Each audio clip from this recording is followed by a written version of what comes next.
Thank you.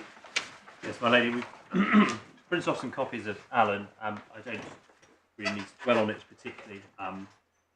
Just for your lady, my lords, note that the relevant passage is essentially paragraph 49. One might want to read a couple of paragraphs before that. This was a case apparently where a pension scheme trustees had executed a transfer of two policies out into a different scheme, but into which scheme the person concerned wasn't actually a member. So there was a question about ultimately could he recover the proceeds of those policies on trust, and presumably during the course of that argument it came up about, well, was there an exercise of the power for improper purposes, or so on and so forth, in the transfer. The relevant passage is paragraph 49, and in fact the Court of Appeal doesn't sort of make a finding on that, because it says the court does not know the precise terms of the transfer payment powers in the EW scheme, so it's impossible to say whether the invalidity of the exercise should be classified as excessive or as a fraud on the power, which makes the exercise void, not voidable, see Clute, or as an example of the operation principle in Hastings, Bass and Metoy pension trustees. So takes the point there. The only other point of note is this is a judgment of Lord Justice Robert Walker. Sorry. Sitting with Lord Justice Alderson Key. I think in the same year perhaps that he wrote his article, extrajudicially. Anyway, so I leave that and make no further submissions on it. I hope it's helpful. Thank you. My lady, if I may pick up then, briefly dealing with the remainder of ground 4. I was getting on to competing equities from Malone and Friends submissions. I'm sorry, my lady. No, I'm sorry. Let me go. I'm ready. I was going to talk about Malone and Friends submission about Rice and competing equities. And what we were going to say about this is that, in fact, what he argued about, which is primarily public policy, does not raise the question of competing equities in that sense between my clients and his clients. What he was pointing to had nothing to do with their side of the equation or the relationship between the parties.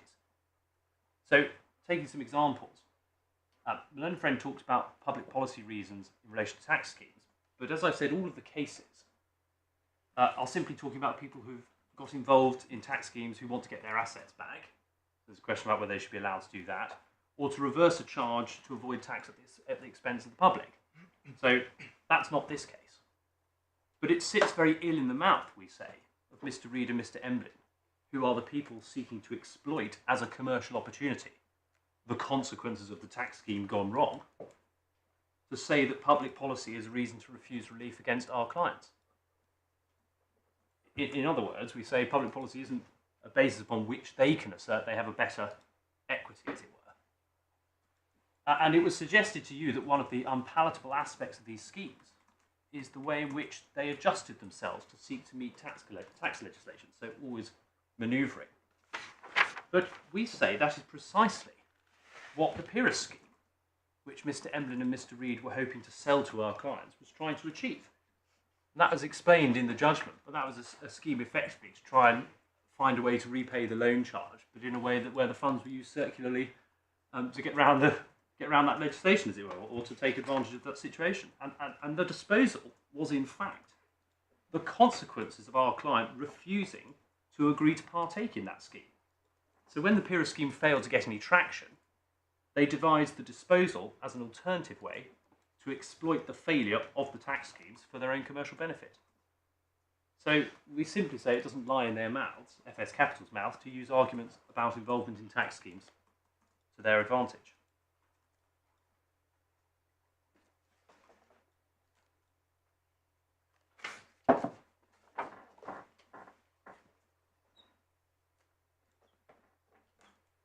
Then Malone and Friend also posed the question, well, why do the claimants want these assets back? And suggested there must be some tax or other benefit to doing so. That is obviously wrong.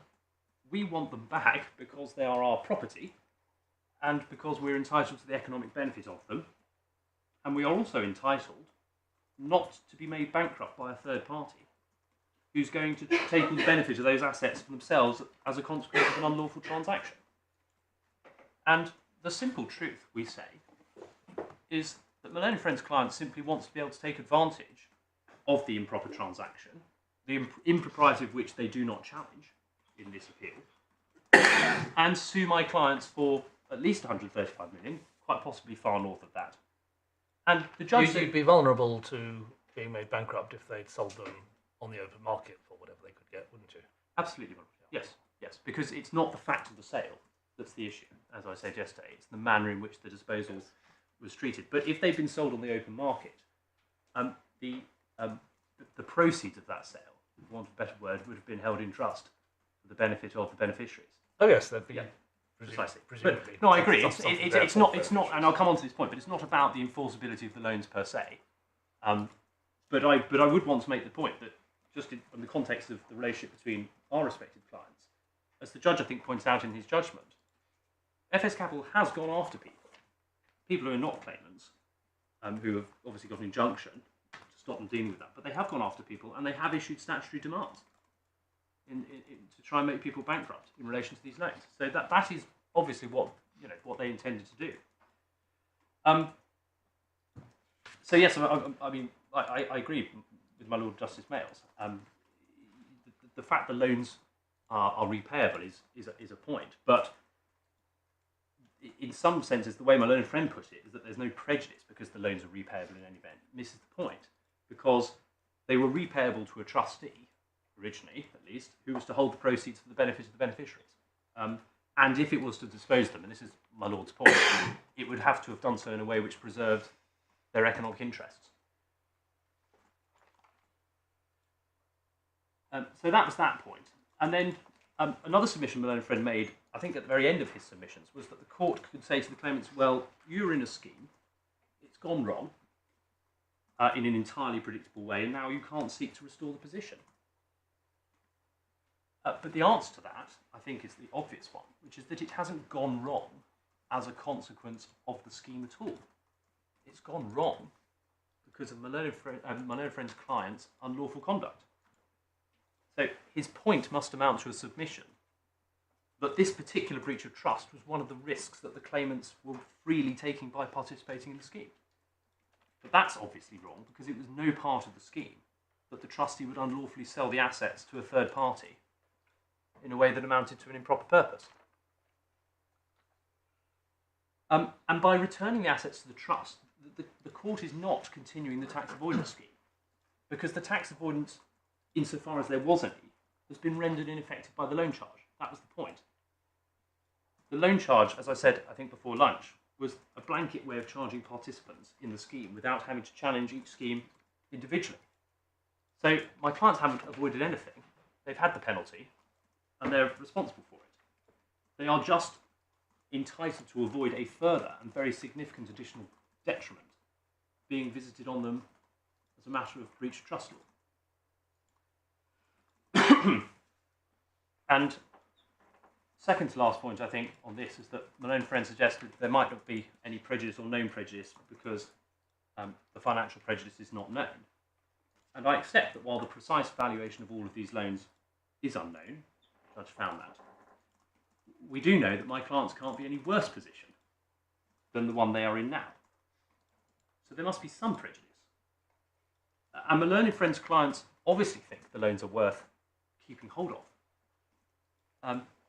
If only by these proceedings in which they continue to instruct very sophisticated legal teams to fight for them.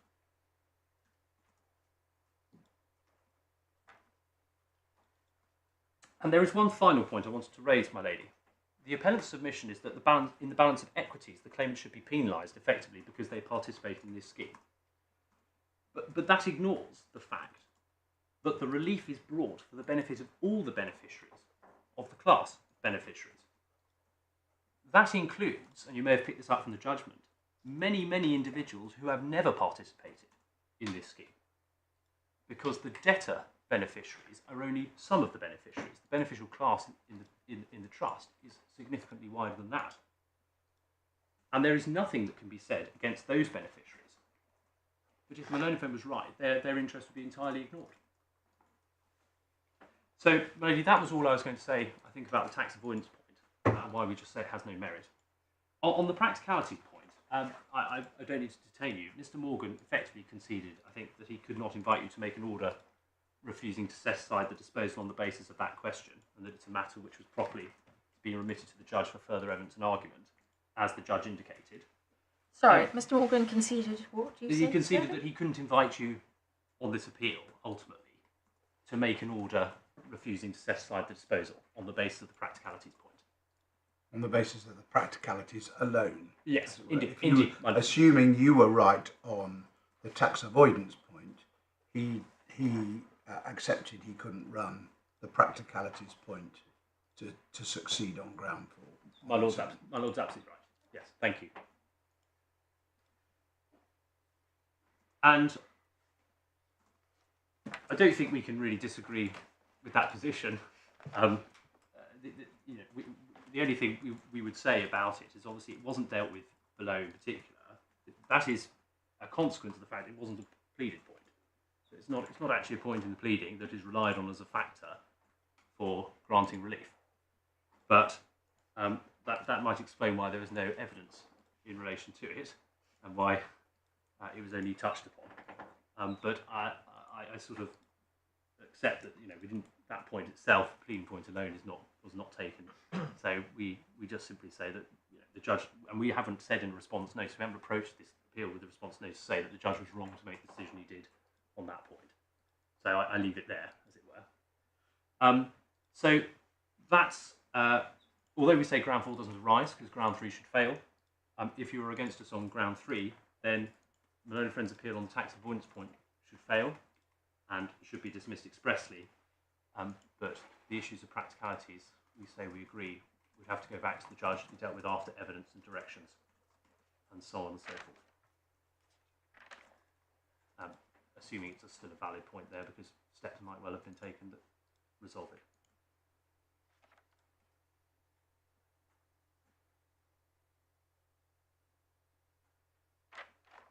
So even if we were to conclude that the judge was wrong on ground 3 and it was avoidable, you say exactly the same order that was made should be made. Yes, I mean, Malone and Friend, in their appellant's notice, simply asked to set aside the order. I don't think they propose a different order. The only thing I will say about the order, which I feel I draw to your attention, is I think it includes a declaration, which may need to be affected, which may be affected by a decision that the transaction is voidable rather than void. I'd have to go back to the order and see the terms of it. I may have. That's right. Malone and Friend agrees. So the order as made by the judge. The order is made. I'll check. Is at divider 17 of the full bundle, page 322. It is. It's declared that the assignment of the loan assets to the first defendant is void. Yes, void in equity. Yeah. The first defendant holds. So I think that declaration, obviously, if you were against us on that, would have to be amended. But subject to that, I'm not sure that anything would change in the order at this point, because it would still have to go back. Because ultimately, the final order that might be made might be the same. You just say it's voidable, but is set aside, as it were, or whatever the position is. On what basis would it go back to the judge? This is on the hypothesis that the transaction is voidable, not void, and that the tax avoidance aspect does not mean that relief should be refused. Those are points which you're inviting us to decide. So the only point remaining is what's being called practicalities, which, as I understand it, means whether a new trustee can be appointed to receive the assets back. Yes. Well, if that is the only issue, I'm not sure why the appointment of a new trustee should, or any potential difficulty about that, bears on the question of setting aside.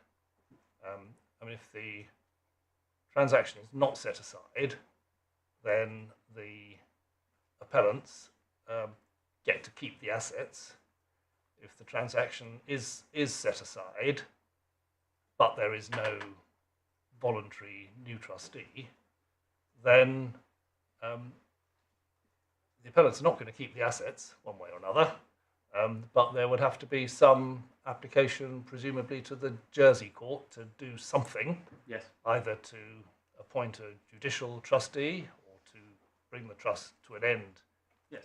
in some way and wind it all up, which will result in whatever value the assets have arriving back where they ought to go to the beneficiaries. I don't understand why practicality of no voluntary trustee means that the appellant should get to keep the assets.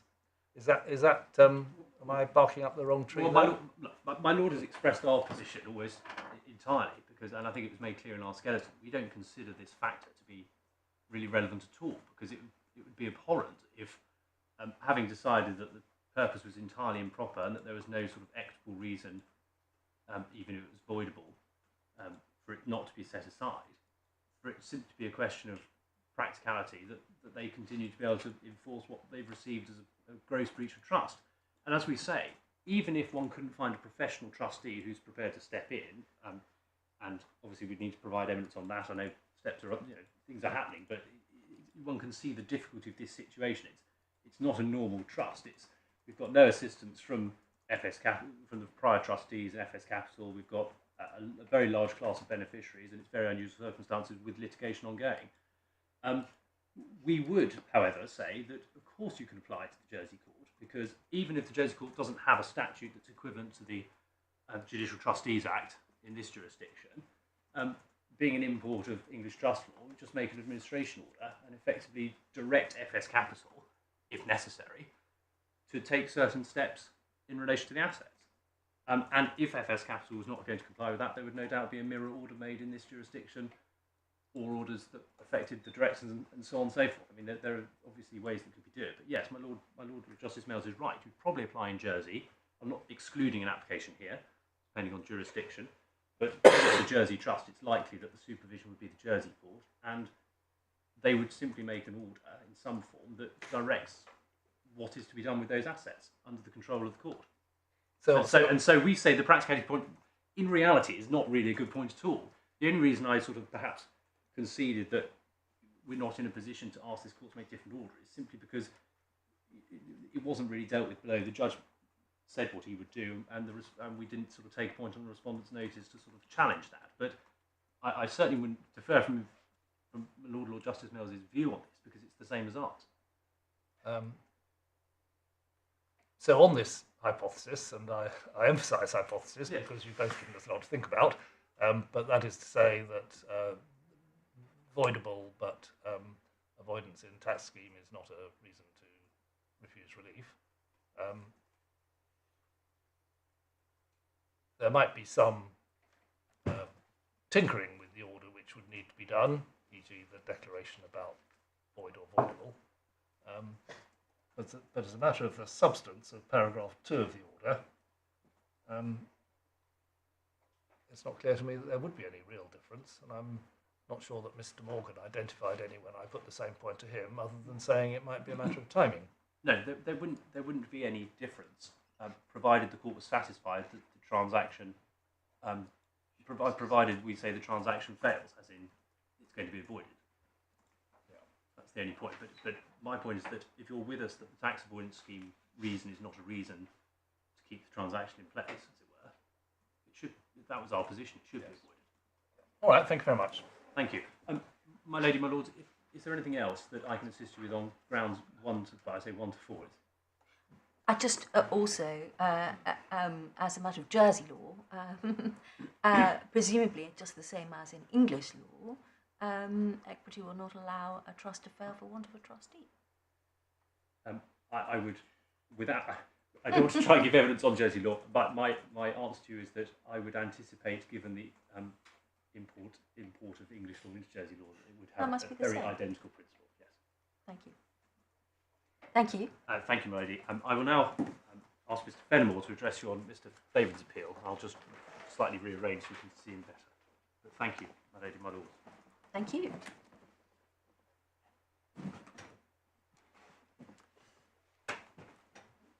My lady, my lords, two questions arise on this appeal. First is a question of applicable legal principles. So in what circumstances is a retiring trustee liable for breaches of trust committed by its successor? And we say that a retiring trustee is liable if at retirement it contemplates that its successor will commit the specific breach of trust that its successor goes on to commit. So we say that contemplation is the touchstone. Pinotage SARL says that it's necessary for the purpose of the retirement to be to facilitate the breach of trust. So it says that it doesn't matter if the retiring trustee contemplates the successor is going to commit a breach of trust, so long as the purpose for the retirement is unrelated to that breach. As I'll go on to discuss, we say that's wrong both as a matter of first principles, but also on the authorities.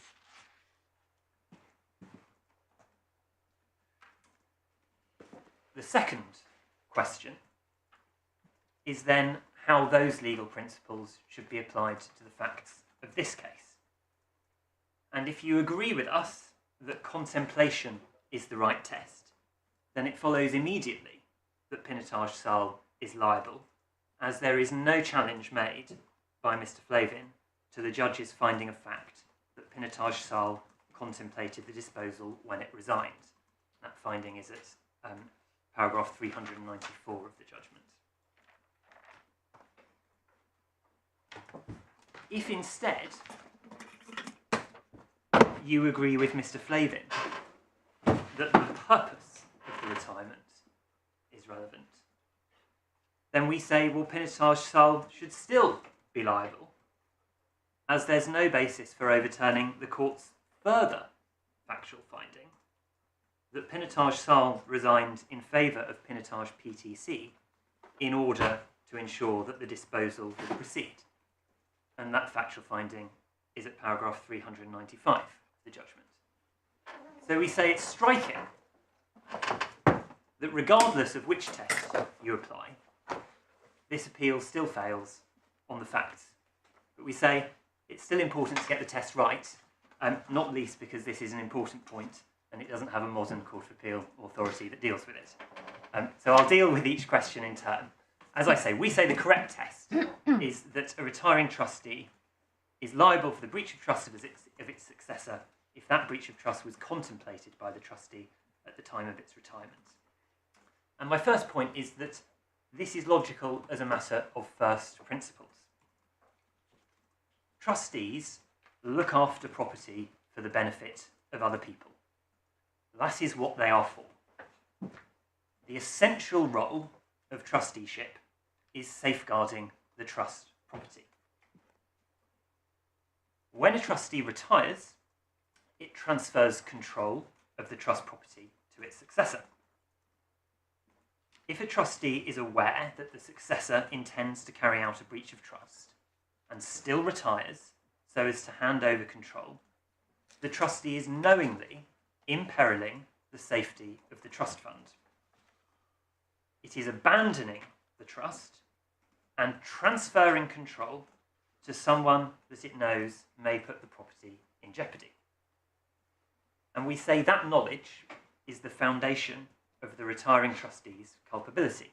Now, the trustee may have perfectly sensible or good reasons to wish to retire per se.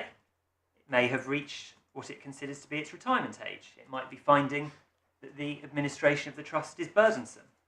Or it might just have decided that it doesn't want to act as the trustee anymore. But in retiring, a trustee must not put the trust fund in danger. If it contemplates that its successor will carry out a breach of trust, it should refuse to retire in favour of that successor, or it should apply to court so that the trust can be supervised and so that appropriate directions can be given. If it does not do either of those things, and it gives over the trust property to the successor, it will be liable for any breaches of trust that it contemplated the successor might commit.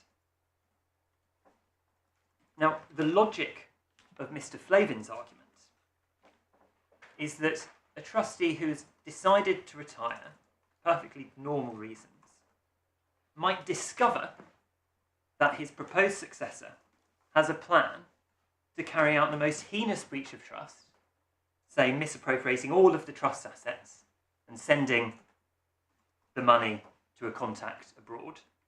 And as long as the trustee was retiring for a separate reason, he'd be able to shrug his shoulders, proceed with the retirement, and transfer the assets to the crook. That cannot be right, just as a matter of first principles. And we say it's unsurprising, therefore, that that principled approach that I've just set out is reflected in the cases. I want to turn and deal primarily with Head and Gould, and I want to spend just a little bit longer on this case than we have done so far, because it's a detailed decision, and also because it deals with all of the other authorities that Mr. Flavin has relied on. And Head and Gould is at tab 16 of the first volume of the authority bundles, at page 94.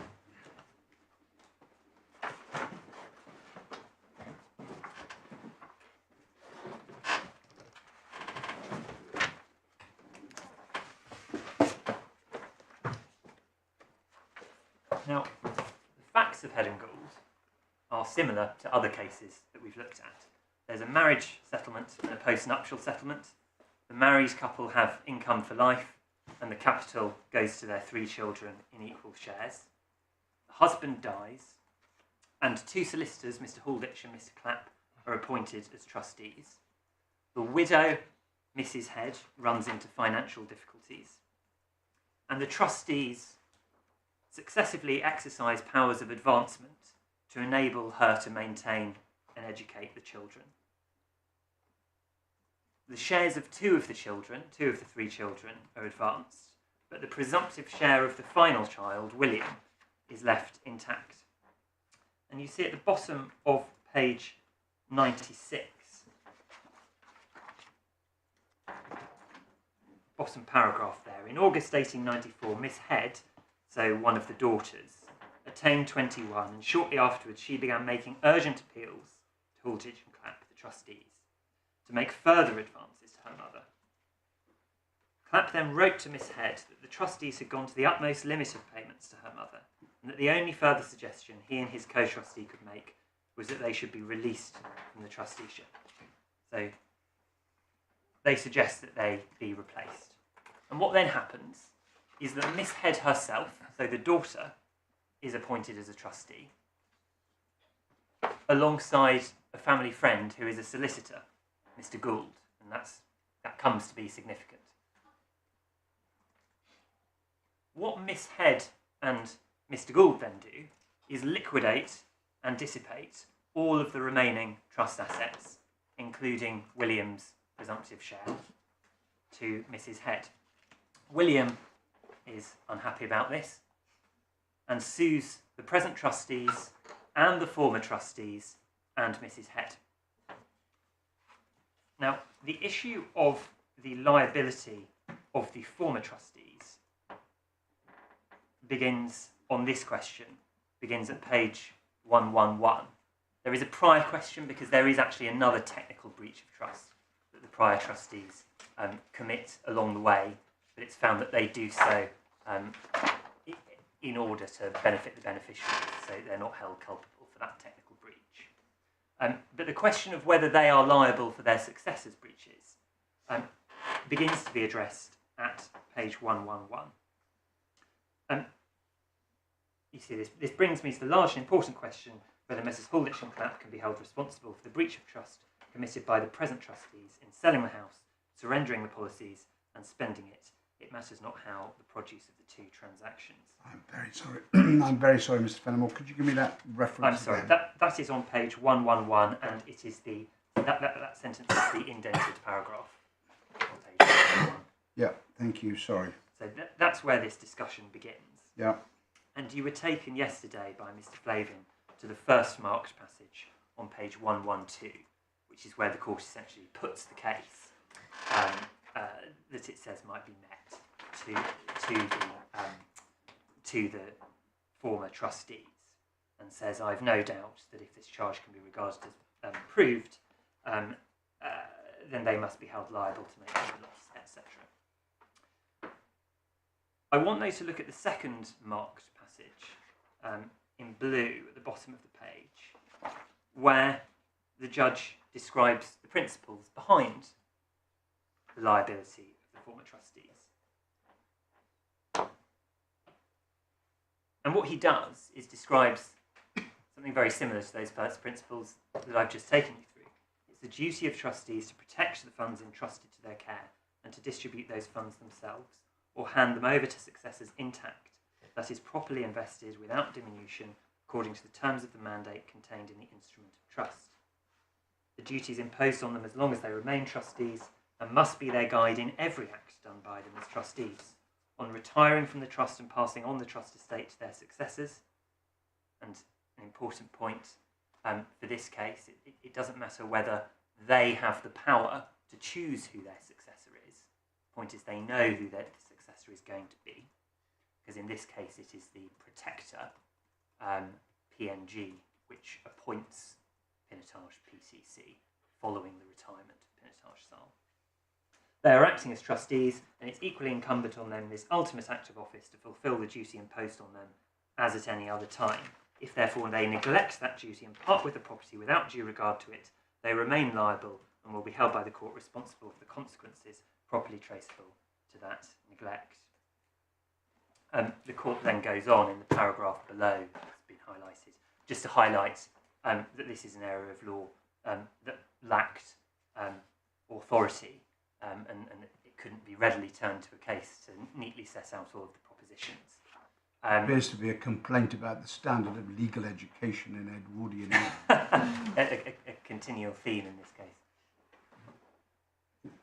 But what the judge then does do is he goes through what authorities there are. And those are the authorities that you were taken to yesterday. But his discussion is helpful.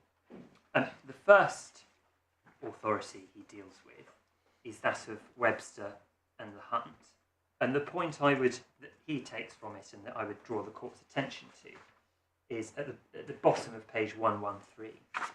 He says, one must, however, note the language of the Lord Chancellor, which is expressed by him to be in agreement with the judge whom he was overruling. This is the passage in the report, and then he quotes, trustees denuding themselves of trust funds, if they did so under circumstances that warranted any reasonable belief of the insecurity of the trust funds in the hands of those to whom they committed them, should not be considered in this court as having validly discharged themselves of the custody of the trust funds or released themselves from responsibility. About the principle of the court, and my Lord Justice Males's observation that this is often said, there could be no doubt. The point there is that principle is nothing to do with the purpose of the retirement. It is about what the retiring trustees know about the successor, about the person in whose hands they are placing custody of the trust funds at the point at which they retire. The second case that is dealt with, and that we looked at yesterday, is Palere and Carew.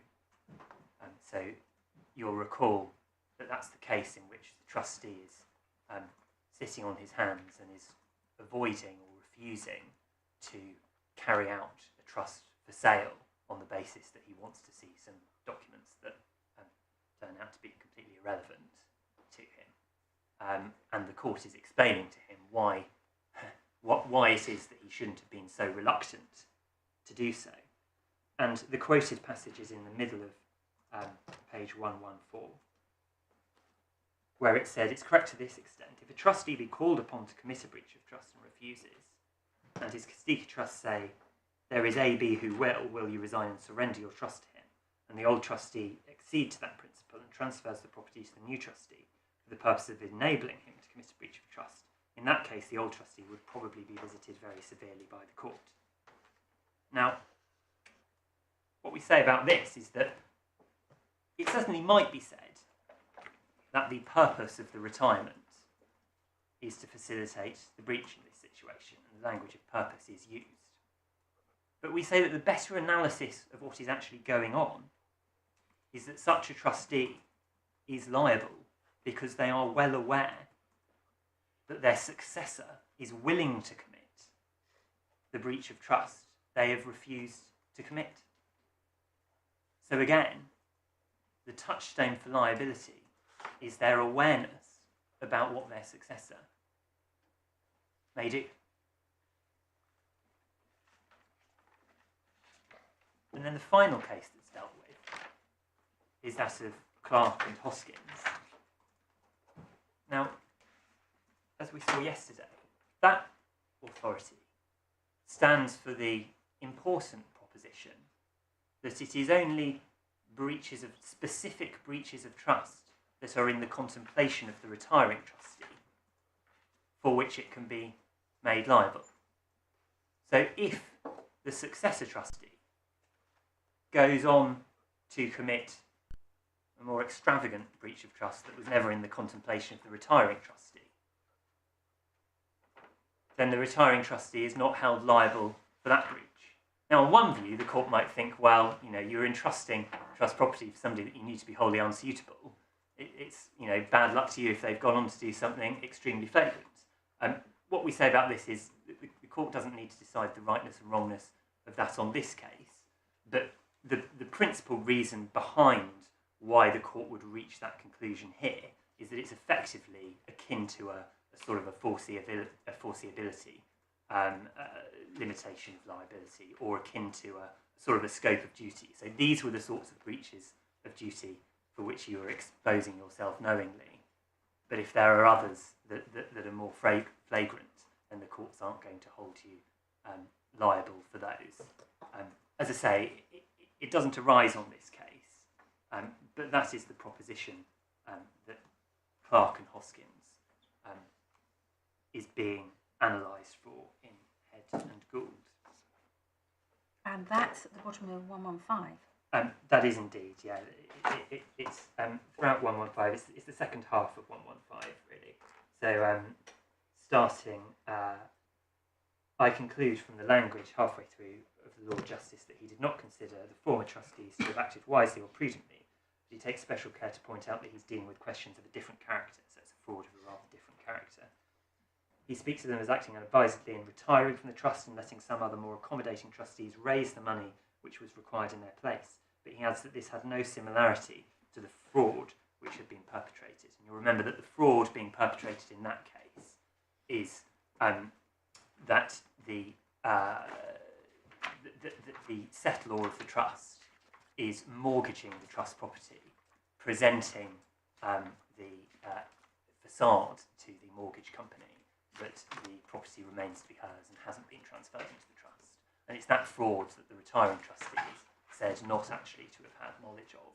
It was a lesser breach, i.e. one more akin to, again, some of the sorts of cases that we've been dealing with about an improper advancement of funds that they were contemplating that they thought another trustee might do, not the larger fraud that in fact transpired.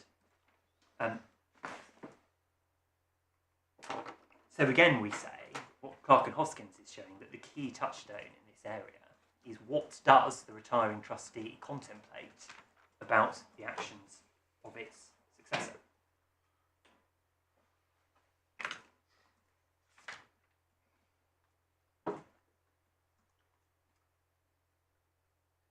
The court then goes on to apply those principles to the question of whether Mr. Halditch and Mr. Clapp, the retiring trustees in Head and Gould, are liable for the breaches of their successors.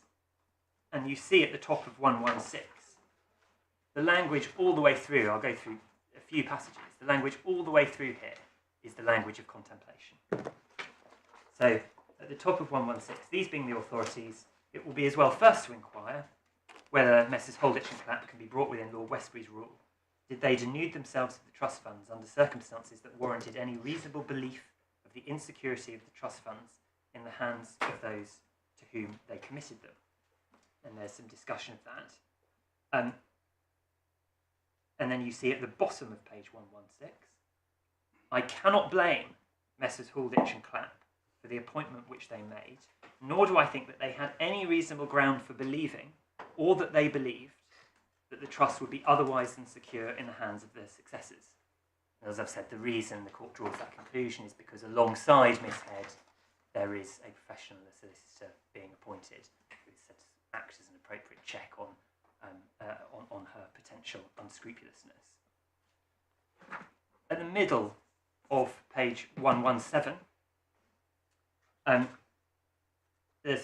just before the indent, there's a discussion of a specific piece of knowledge that the retiring trustees had, but the conclusion is, but it would, I think, be giving this fact far too great weight if it induced me to say that from Mr. Gould's request made under such circumstances as I've mentioned, the trustees ought to have concluded that he was likely to apply or contemplated applying the rest of the trust property in like manner.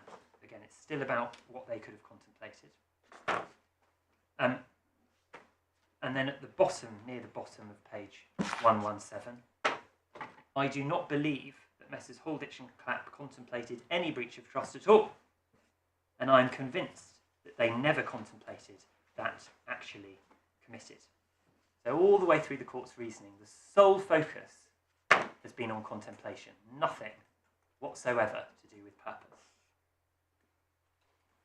And then you have the section that my learned friend took you to yesterday, where we reach the conclusion by reference to Clark and Hoskins.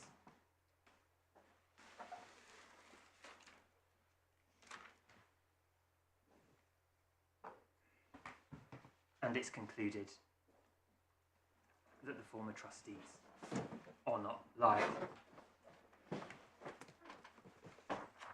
And the point that my learned friend relies on, that final sentence that's on page 118, they must be proved to have been guilty as accessories before the fact of the impropriety actually perpetrated. I say it's just a shorthand for they were aware of the fact that this is what the new trustee was planning on doing. It's not some separate test.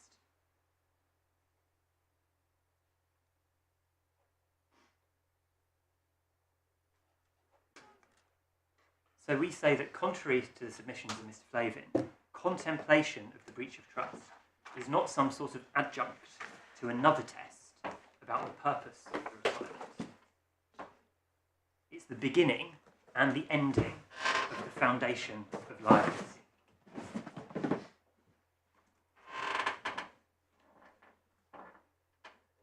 So with that in mind, I'll turn to the application to the facts of this case, which we say is quite straightforward. And we've been talking about cases in which one set of individuals is replaced with an entirely different set of individuals.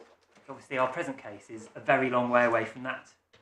So Pinotage SARL is brought in to replace the original trustee of these trusts because it's willing to participate in the Pyrrhus scheme being marketed by Mr. Reed and Mr. Emblin. And if you want a description of the Pyrrhus scheme and how it worked, although it's quite convoluted, the judge does his best at paragraph 63 of the judgment. Paragraph 63 of the judgment, which is at page 231.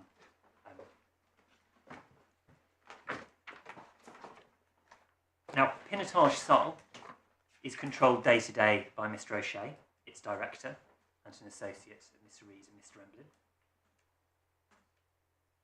It transpires, though, that the beneficiaries aren't interested in the Pyrrhus scheme, and that take-up is very disappointing. So Mr. Emblin and Mr. Reed propose purchasing the trust assets, and the disposal is devised, and the initial consideration is paid. Pinotage SARL then becomes concerned about its upcoming audit and the KYC requirements that you referred to yesterday. But it doesn't retire and seek to find an independent trustee or let the protector find an independent trustee. Instead, a new company is incorporated, Pinotage PTC, in the British Virgin Islands.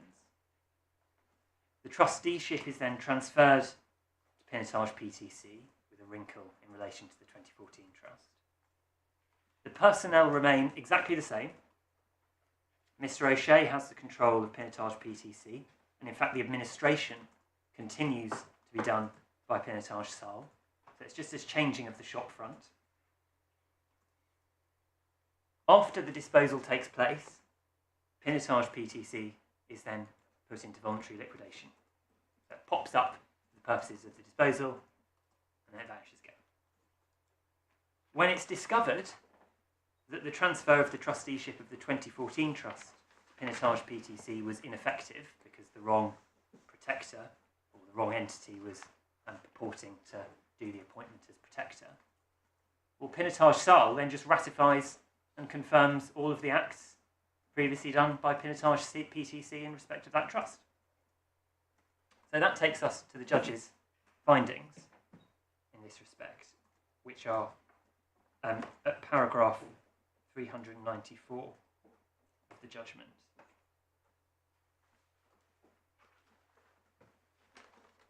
So he finds in that paragraph. Say the number again. I'm sorry, so it is paragraph 394 of the judgment, which is at tab 60 318 and 318.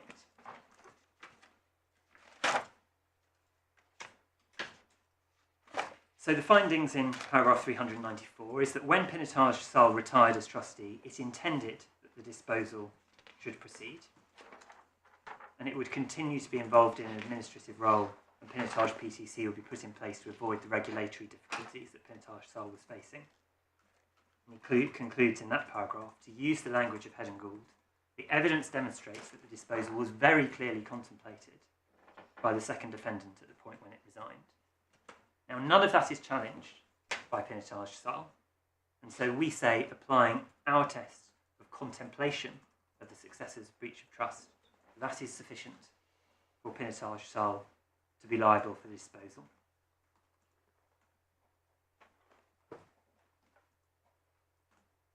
But the judge then goes further, and he goes on to consider purpose, and he deals with that at paragraph 395.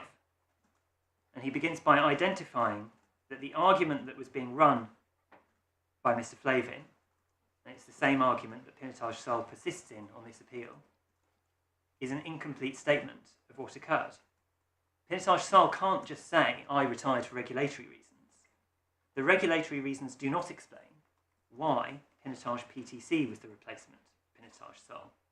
The reason for retiring in favour of Pinotage PTC was so that the transaction would continue. You have to look at the specific retirement. You can't just consider retirement in the abstract. So as the judge found, Pinotage PTC was put in place as trustee in order to ensure that the disposal would proceed and would not be frustrated by the second defendant's regulatory concerns. So even if the court adopts Mr. Flavin's test and wants to look at purpose too, rather than merely contemplation, the purpose for Pinotage SARL's retirement in favour of Pinotage PTC was so that the disposal would go ahead. There's no basis that Mr. Flavin has identified for departing from that conclusion, nor could there be. So we say with respect that on either test, the appeal must fail.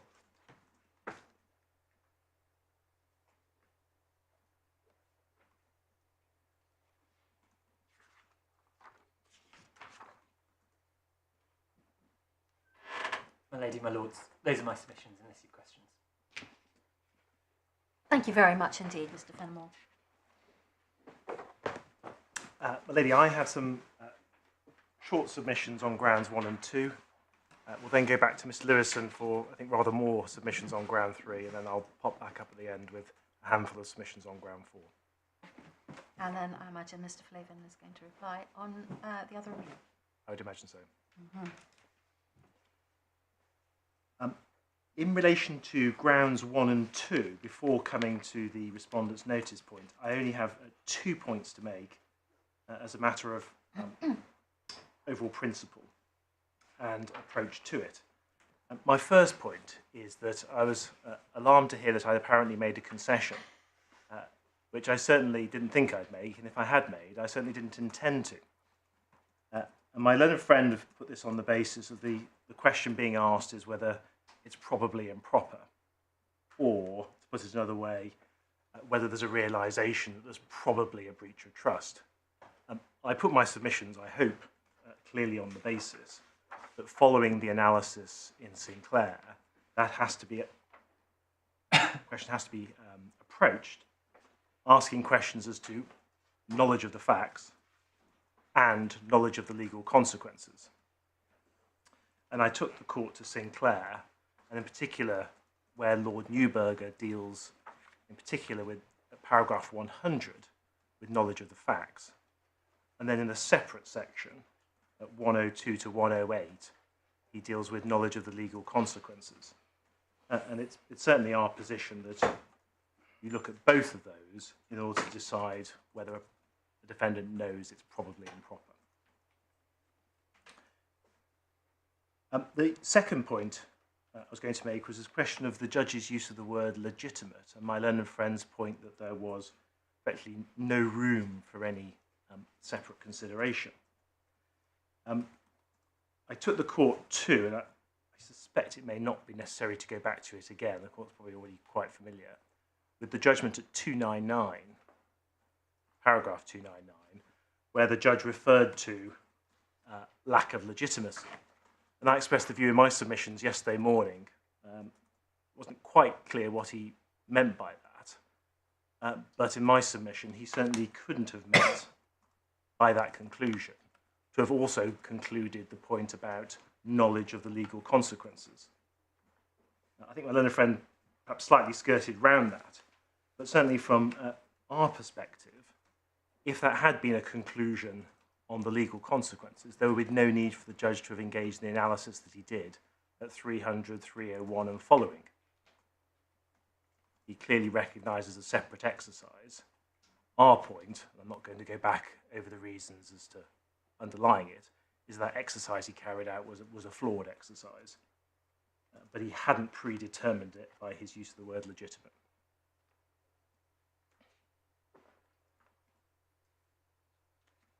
Those are the 2 points I was going to make on grounds 1 and 2 per se. My lady, in relation to the respondent's notice, I had 3 points on that. Perhaps I could take you to the articles in question.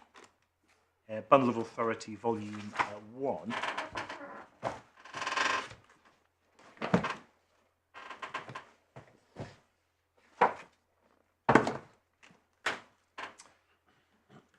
Tab 1.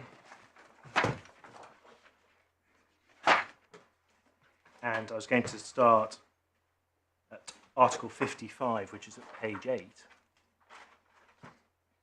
I think, my lady, in my submissions, I had focused principally on the words in 55(1)(a, may deal with a trustee, and emphasised the width of those words. Mr. Mile put some emphasis on subparagraph B, shall not be affected by the trusts. And I think his submission was that that was, would have to be, more consistent with, or only consistent with, reference to a personal rather than a proprietary claim. In my submission, shall not be affected by the trust is also a very wide expression, as in may deal with. And the limitation in relation to personal claims cannot be drawn out of those words. To put it in the context of this claim, if you are subject to a proprietary claim as a result of breach of trust, such as here, you are affected by those trusts, because that is the reason that if you're not a bona fide purchase of value, you have to return the property. So we say 55 covers both proprietary and personal claims when you're dealing with the trustee. And you can't read the limitation into it that my learned friend said.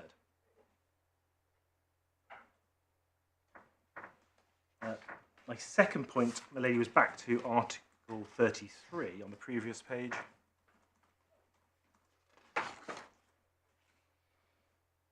This is almost the mirror point or the other side of the coin.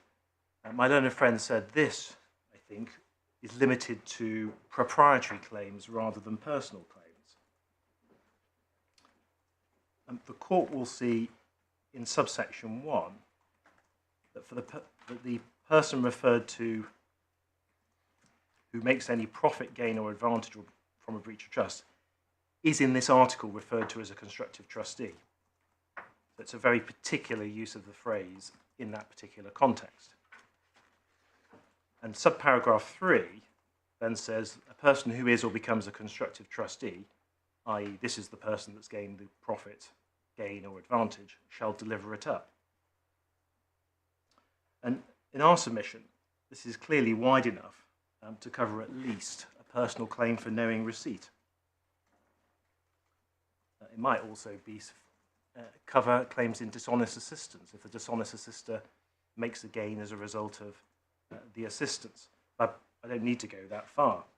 The words in our submission are clearly wide enough to cover knowing receipt and are not limited to proprietary claims. A knowing recipient may make a profit on the asset it receives before the asset is then transferred on and lost. And if so, if that's right, and we say it is, we have this problem which we identified in opening, that effectively the capital sum, if I can call it that, would fall within Article 55, but any profit that is made on the capital for the personal claim will be within Article 33, and you've got different standards of notice for each of them, which we say simply doesn't work. And then my third and final point is, on both parties' case, and this is perhaps an observation as much as a submission, Jersey law in 1984, and we say continuing, was different from English law. We have the 5 categories of knowledge in Baden. On our case, it's only actual knowledge for the bona fide purchase of defence when you're dealing with the trustee, whereas in English law it would extend to the other categories. On my learned friend's case, he says it's only actual knowledge for personal claims, whereas it's clear that all 5 categories of knowledge are relevant to personal claims. I bet the courts have generally said that those 5 categories of knowledge are relevant to the ultimate question of whether it's unconscionable to retain the monies. So we say the answer is look at the words of the statute and they point in the direction that we support in which the judge found. Can I assist any further? Thank you very much indeed, Mr. Morgan.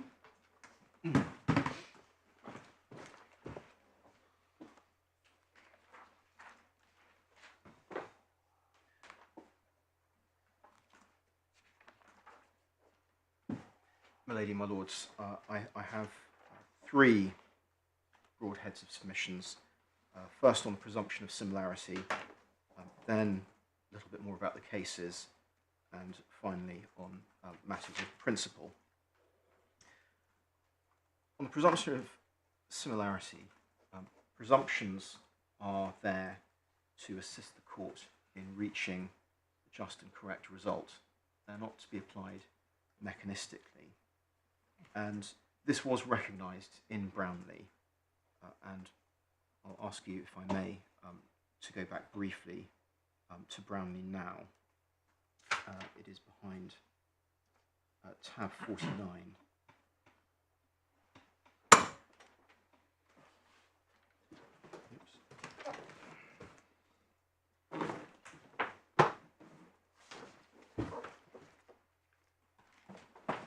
Which is in Bundle 4. Bundle 4, tab 49, and it's page 1355.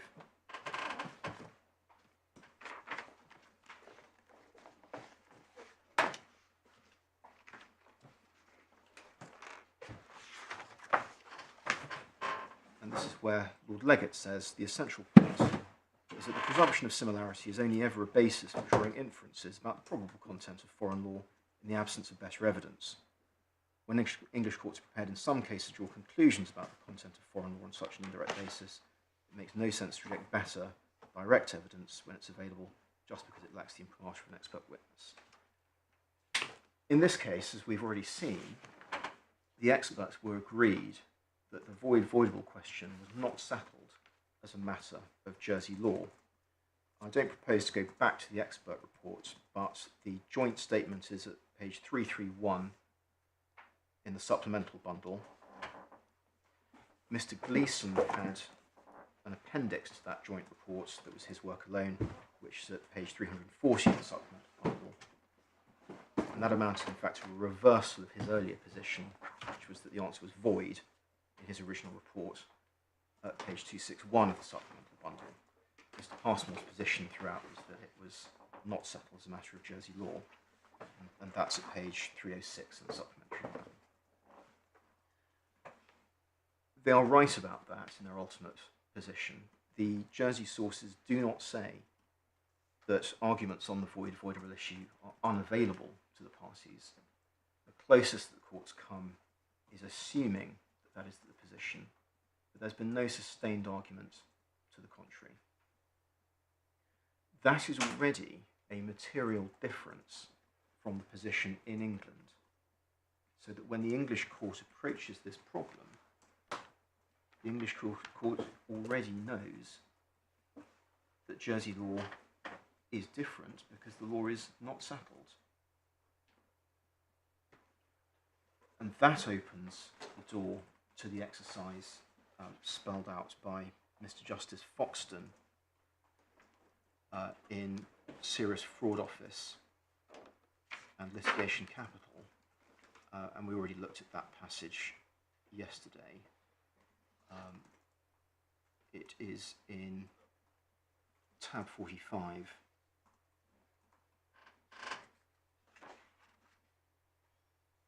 Paragraph, page 1132, paragraph 529.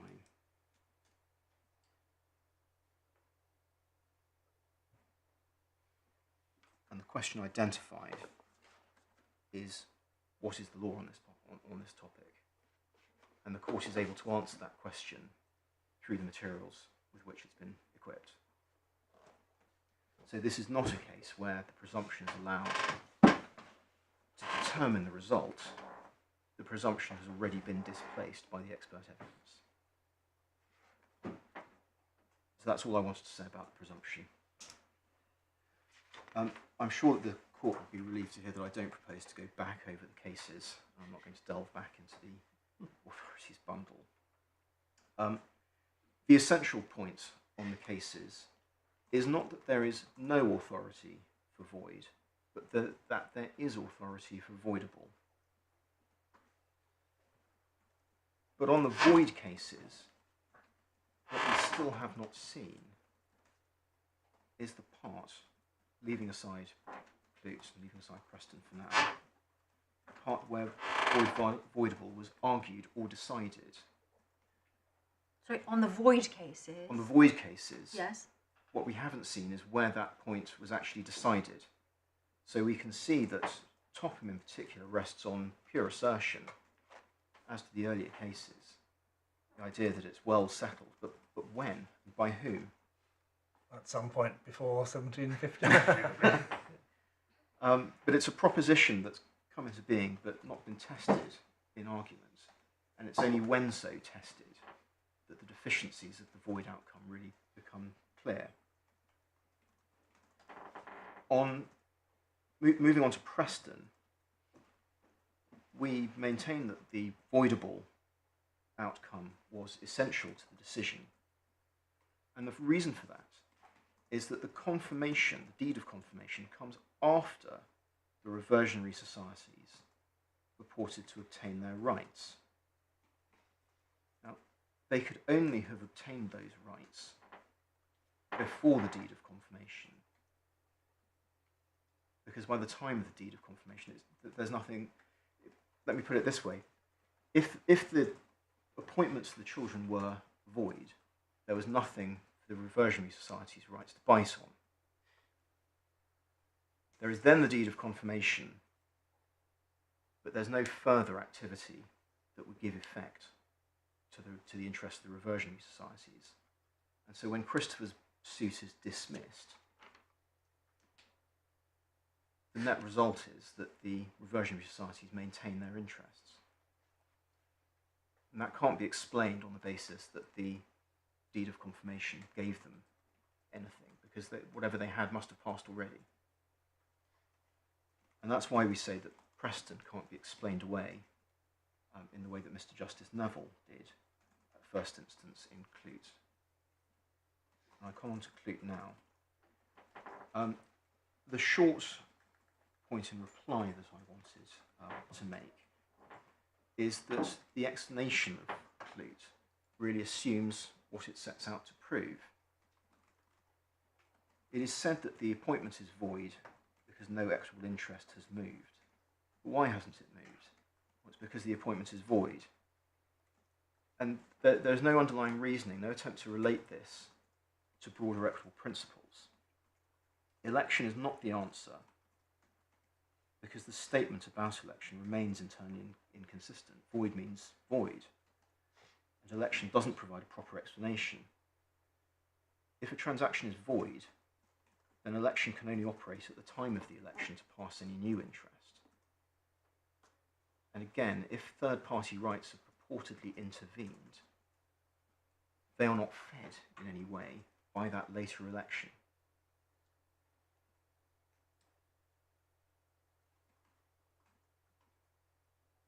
But if, on the other hand, election allows a beneficial interest to remain with the intended recipient, then that is consistent with a voidable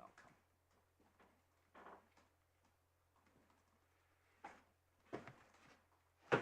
Moving on to questions of principle, I think I've organised this one into 4 subheads. The first one... So this is your third point. This is my third point on principle.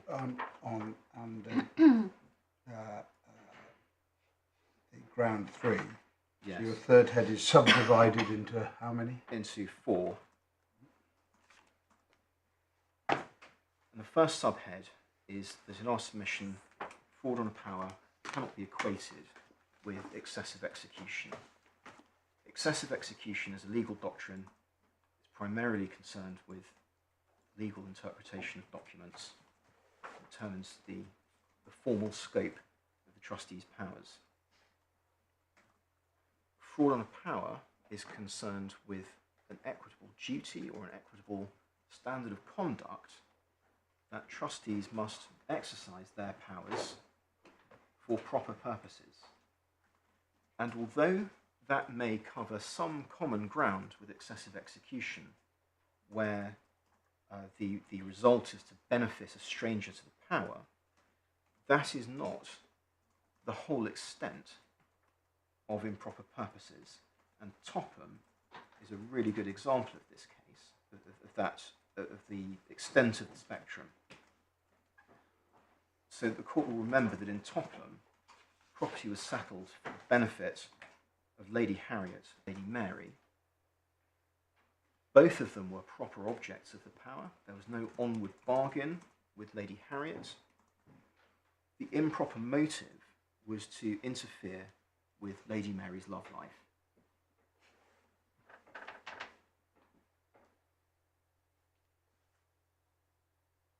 And yet that was still a case of fraud on power.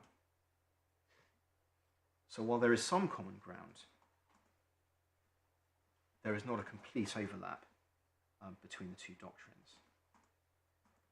And this leads me into the second subheading about the importance of the flexibility of equity, because these considerations can inform the court when the court comes to exercise its discretion as to whether or not to set aside a voidable transaction.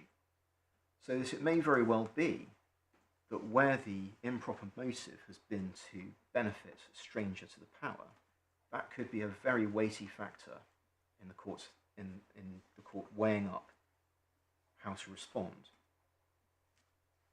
And that reflects our submission that improper purpose is a kind of equitable misconduct.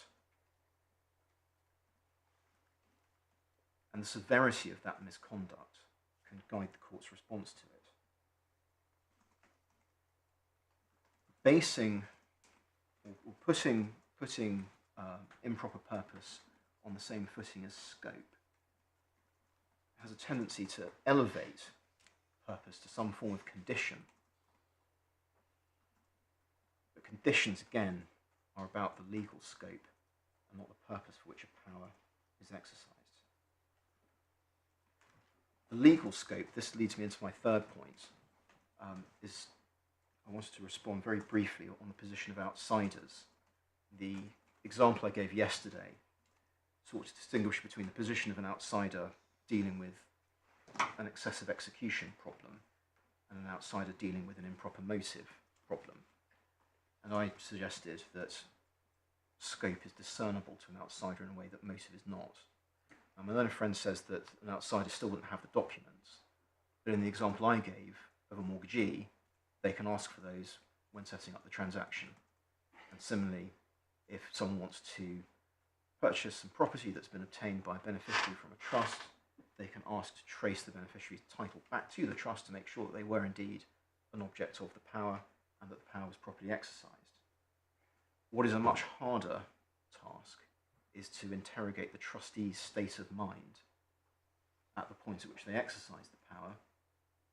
And as we saw from the facts of Coulson's story, Arthur Harvey gave 2 false statutory declarations which must have misled the lenders into acquiring his reversionary interests. And that really demonstrates the difficulty that a third party will have in dealing with people who derive their interests under a trust. Finally, I wanted to respond on uncertainty. It was submitted that adopting a voidable test, a voidable outcome rather, would inject an element of uncertainty into the trust world. But I suggest that the contrary is true, that actually it's the possibility of having a void transaction underlying what may be many years' worth of transactions, all assuming that the transaction is valid. If there is a faulty transaction that turns out to be voidable, then again it will be a factor that the court can weigh that so many other things have happened since then. And my lady gave the example of a pension scheme, which may have a defective transaction buried far back in the documents, that's not even apparent from those documents until later investigation. So we say that actually voidable introduces greater stability into the world of trust administration than void. So to bring these together very briefly, we return to the position of the Jersey court, which is not bound by English precedent, it doesn't have to follow English precedent. And I invite the court to look again, perhaps when considering your judgment, at what Professor Virgo wrote. This is at volume 5, tab 63, page 1571. And although this was written off by my friend as merely a policy statement or perhaps even a wish list, the Jersey court is able to shape its law in a way that does accord with principal policy, in a way that this court is not.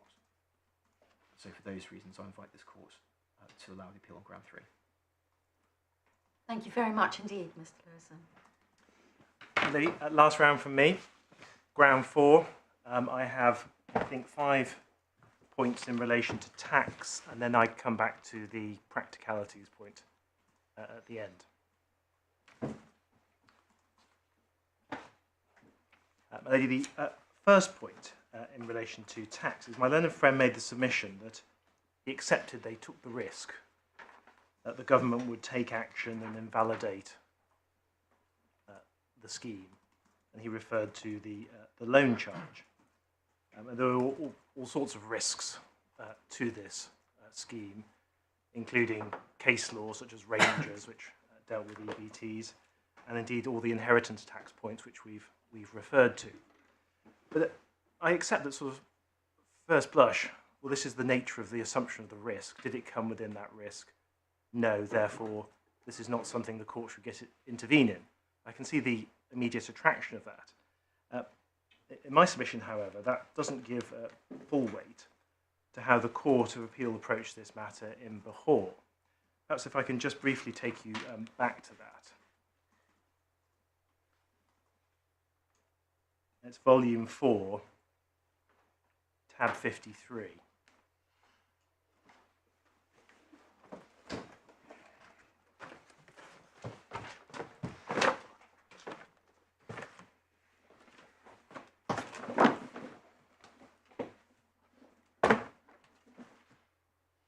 And perhaps I can invite the court to go to page 1446. That's, just for context, paragraph 98, to get our bearings before looking at the next page. 1446.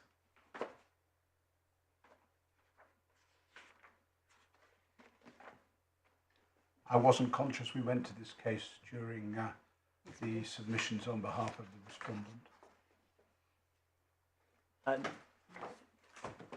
No, we didn't. But my learned friend said assumption of risk is not within that context, therefore it falls outside. I wanted to go back to this case for the court, I find it helpful, to say how it approached it on a different, it drew this question of risk separately from the tax avoidance point. So we're looking at paragraph. So looking at paragraph 101, which is the court's conclusion, essentially you ran the risk, but decided to take it. Yes. But then, as a separate, a follow-on point, at 102 to 106 is then the tax avoidance point. So the court didn't stop at 101 and say, well, you took the risk, therefore you're excluded from seeking relief.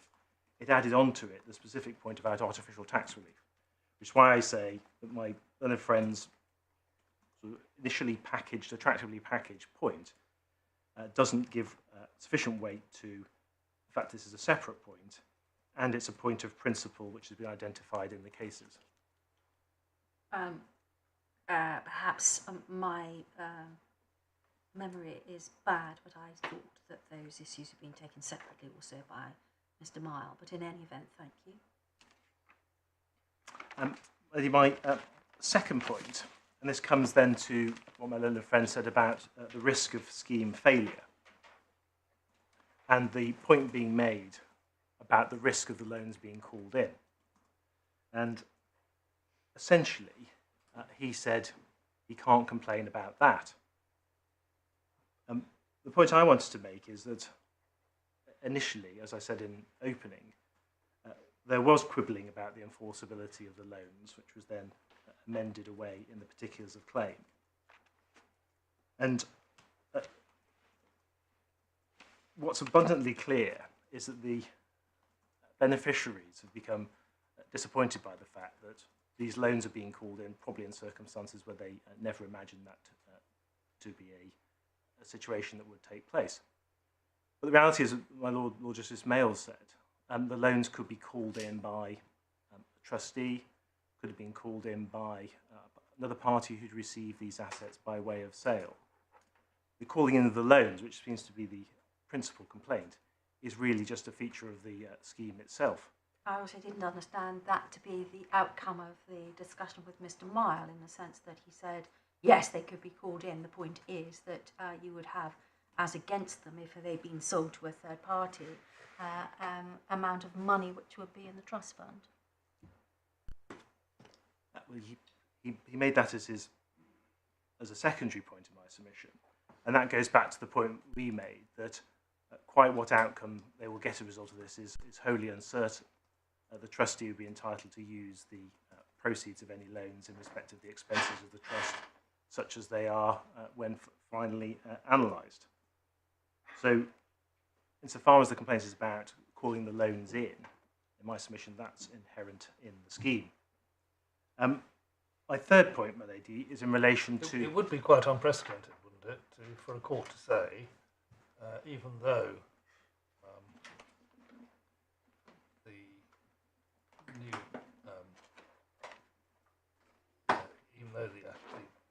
your client was not a bona fide purchaser, Pinotage without value, I'm not going to set aside this voidable transaction because this non-bona fide purchaser ought to have an opportunity to make the beneficiaries of the trust bankrupt. And there's no case that's come close to that, is there?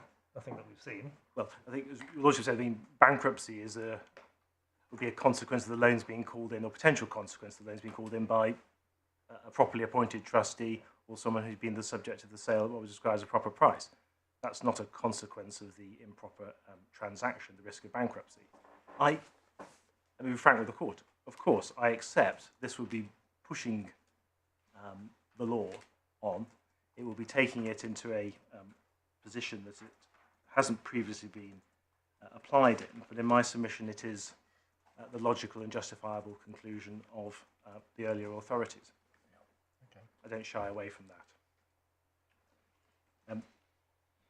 On the third point, just coming back to that, this question about is one balancing the equities or is it public policy? In my submission, obviously the sine qua non is that we have an equity in the form of a avoidable title, which then has to be, in a sense, weighed up against the equity that the beneficiaries has. And this is my Lord's very point. And it's public policy and the tax avoidance which may tip the balance in favour of our equity effectively coming out first rather than theirs.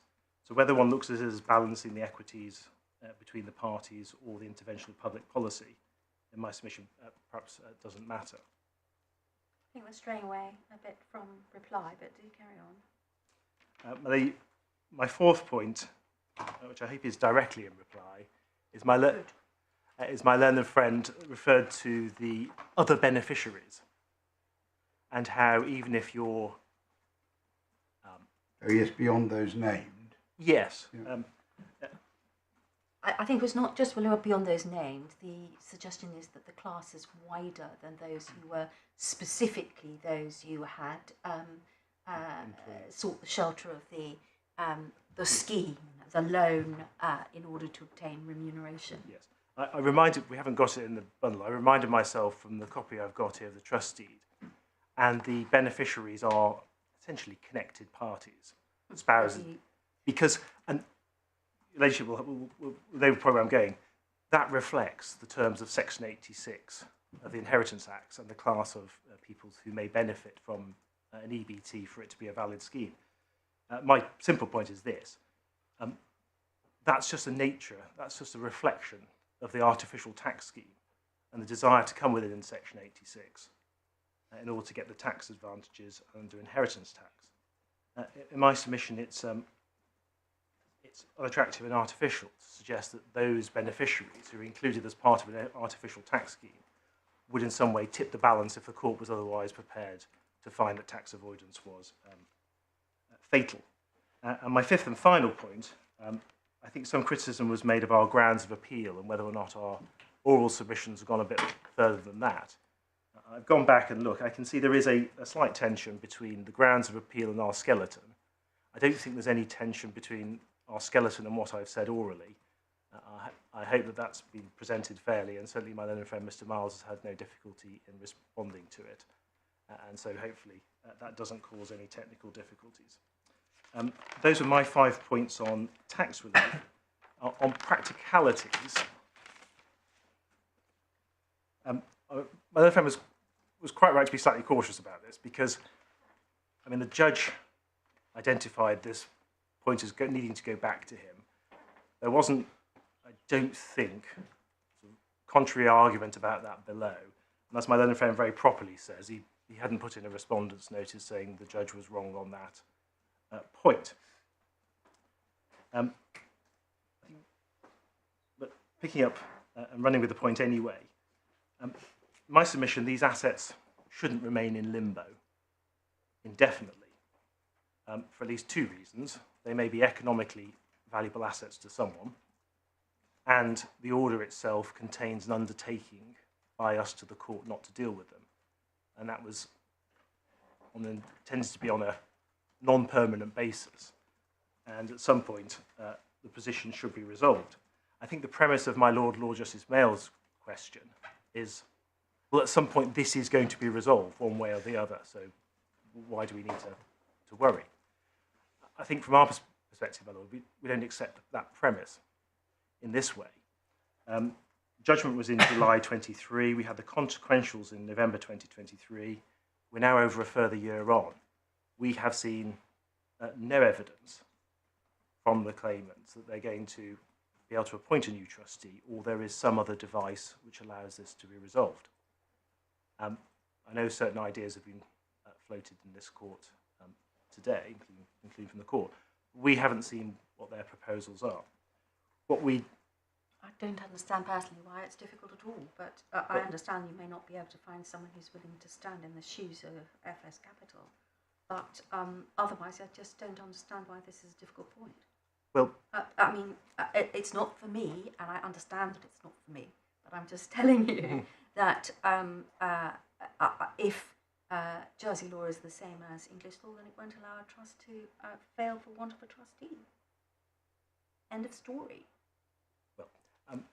if it was straightforward, and we obviously respect Relationship's great experience in these matters, we would have expected to have. Yes, I agree. Something. And so what I'm getting at is there is a possibility the claimants do nothing, nothing happens, and this remains in limbo in perpetuity. And for the reasons I gave in my submission, that's an unacceptable outcome. And therefore, there needs to be a mechanism of this being brought to a head. And in my submission, the appropriate way of doing that is going back to the judge, where the claimants can present their proposals.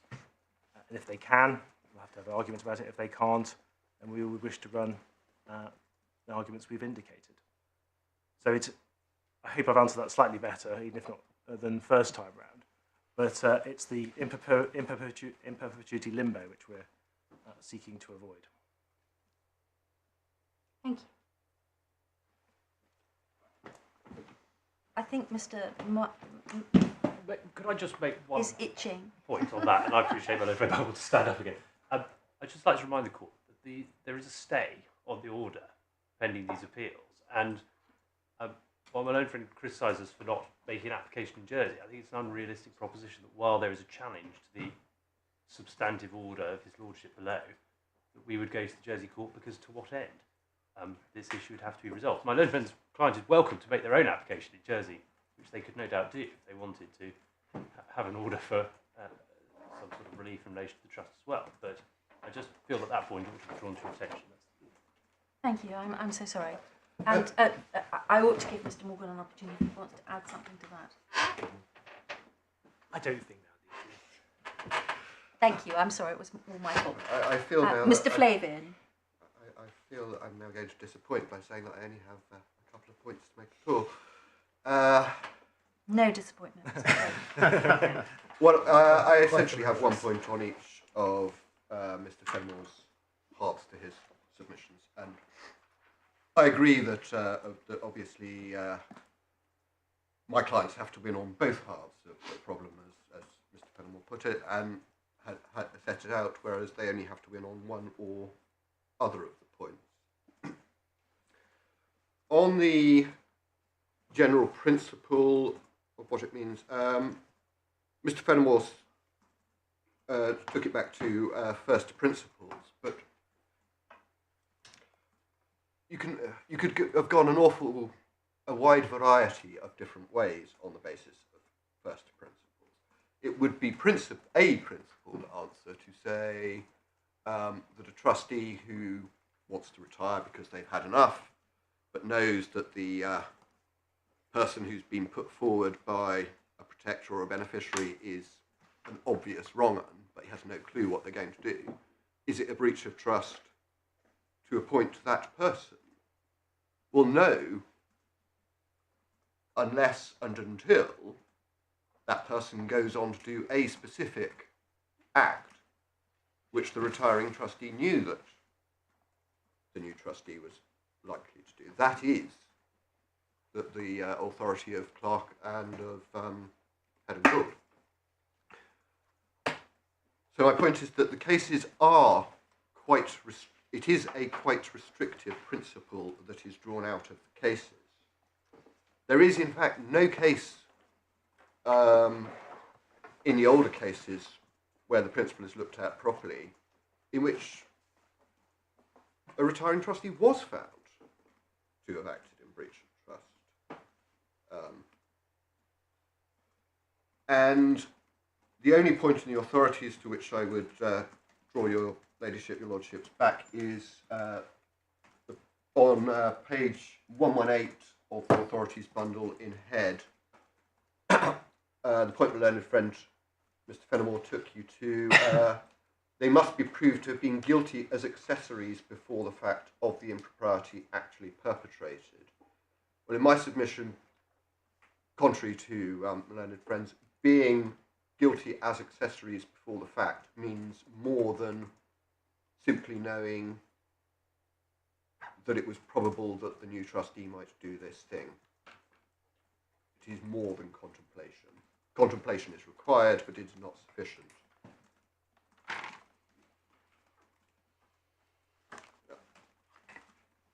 On the second point, I accept it must be right that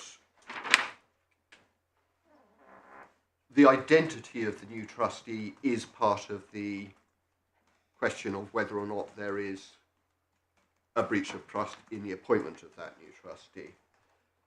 But in the circumstance of this case, in my submission is that that's somewhat circular. The point of my submissions was that nothing in the evidence supports the proposition that the replacement of Pinotage was necessary at all for the transaction that was an improper purpose, for an improper purpose to continue. What my client Pinotage's problems meant that it was liable to be hit with a very large fine, and it might be kicked out of the Professional Association of Swiss Trustees. But none of that suggests that it would have caused a difficulty with the continuation of the proposed transaction. And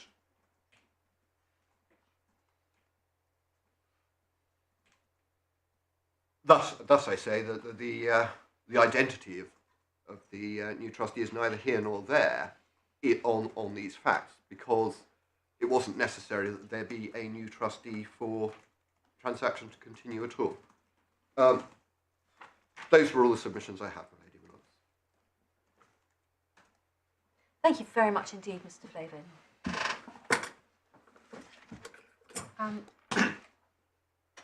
I think all the replies are now complete.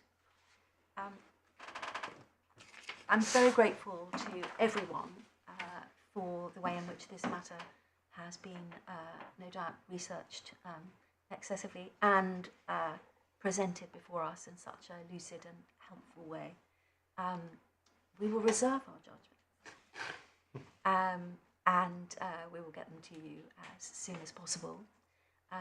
I'd also like, before I go on, actually, to thank everybody in the, not just in the front row, but all the way, in the sense that I'm sure this case and this appeal has been an enormous amount of work for all of you. As you'll all be completely aware, nevertheless, I'll remind you, when our judgments are available, they will be circulated in draft. They will only to go to those whose email addresses have already been provided. If you want to widen the circle, please ask rather than just do it, because you'll find yourself in difficulty in relation to the embargo, and that would be difficult and embarrassing. And also, as you'll know very, very well, in this court, we only ask for corrections in relation to our punctuation, perhaps our grammar, not re-argument. Possibly if we've got something totally the wrong way up, we'd be grateful if you mentioned it, but not otherwise. And as you also know very, very well, if you cannot agree the consequential matters and order, then we like short submissions on paper, and it will be decided on paper. Is there anything else that I have missed that anybody needs to clarify? Well, thank you very, very much for dealing with such difficult but also such very interesting matters, which says more about me, perhaps, than I ought to have revealed, in such a succinct way. So thank you very much indeed.